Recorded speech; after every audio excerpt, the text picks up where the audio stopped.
What's up guys, welcome back to my channel. If you're new here, my name is Jess, I'm the creator of PinkRex, and today I'm going to be showing you how I built this super cute and super affordable little terrarium. I'm still figuring out this whole YouTube thing, but if you wanted to like and subscribe, it would really help me out. A couple weeks ago I made a video on TikTok about all of the great finds that there are in that entry section at Target, especially plant related Target finds. So this is a $5 plastic terrarium. So the first thing you're going to have to do is free it from its cellophane prison. And then the top is sealed down with these little round stickers that you'll have to take off too. For all of my terrariums, I have three major components. First thing you need is a drainage layer. This is just plain black aquarium gravel. It's dry, it's not dusty, it works really well. The next thing you're gonna need is some horticultural charcoal. I use Furlone. I also use one from a place called Josh's Frogs, just depending on what's available. The last thing you need is your substrate that you're gonna be planting in. This is just some live sphagnum moss. It says live, but it's kind of sad, that I got from the pet section at a local pet store. It works really well, it retains moisture really well, and things root in it fairly quickly. You can use live moss from the pet store, or you can also soak preserved sphagnum moss in water for like a half an hour or so, and make sure you squeeze it out good, and then eventually it'll regrow. So the first thing I'm gonna do is add in my drainage layer of gravel. It doesn't have to be really deep, just that much coverage will suffice. And after your drainage layer, I always add a layer of mesh. This is just to help separate the layers, although it's totally optional.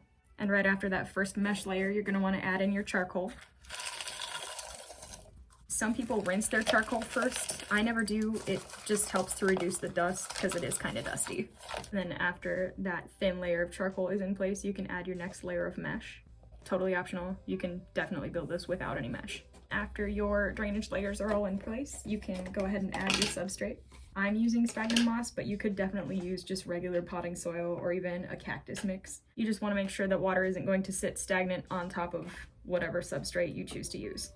Once you get all your moss in there, you want to make sure it covers everything and it has a deep enough layer that you can plant plants in there without an issue, just to make sure your plants have something to hold on to. Just as a little side note, if you're going to add your sphagnum moss after soaking it and you can squeeze it really hard and it's still dripping, it's not dry enough, you need to squeeze it out a little bit more. And now that all three layers are in there, it's time to add some plants. And the menu items for this terrarium include this little maidenhair fern that I'm going to put right in the middle. I have two different colors of string of baby's angel's tears that I'm going to put somewhere in there. I have some very, very sad giant string of baby tears that I'm just going to tuck in a corner and hope they live. And a couple of pieces of variegated creeping fig. And I have no idea what this thing is. It was in the terrarium plant section at Maze Floral in Eau Claire, Wisconsin, so I'm gonna tuck some pieces of that in there too. I'm going to be mostly taking the dirt off of the root mass except for a little bit right in the middle and kind of wrapping it in the sphagnum moss to make sure it has enough moisture. Now that I've removed most of the soil from around the root mass, you can see its roots are kind of fanned out a little bit, and there's only a little bit of that peat left on the base. I'm just gonna put you right in the middle. And you wanna tuck in all those roots really nicely. Make sure that the leaves aren't touching the sides if you can help it. There. And the next thing I'm gonna put is my first color of string of baby's angel's tears. It's kind of sad because most of the dirt is stuck to the pot and only like 30% of the dirt is actually stuck to the plant. That happens, just do your best to try and get it off the roots somewhat if you can. Once you have a little section that you're satisfied with, you can go ahead and tuck it in the same way. I also decided to add some of this other color, and once again, all of the dirt stuck to the bottom of the pot. Again, we're removing some of that bottom dirt, and I'm just gonna break off a couple of small sections to tuck around the outside of the terrarium. And I've got my two little pieces separated. I'm just gonna tuck them in along the side here.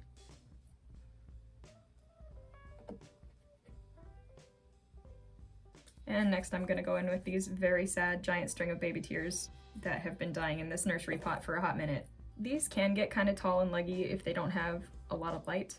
So I'm just gonna sort of tuck them in the middle-ish so that they have the most room because it's got that like peak in the middle, like a little barn or something, I don't know. I'm also going to go ahead and stick this guy in here. If you happen to know what this is, please tell me. I think it might be some type of a peperomia, but drop a comment if you know.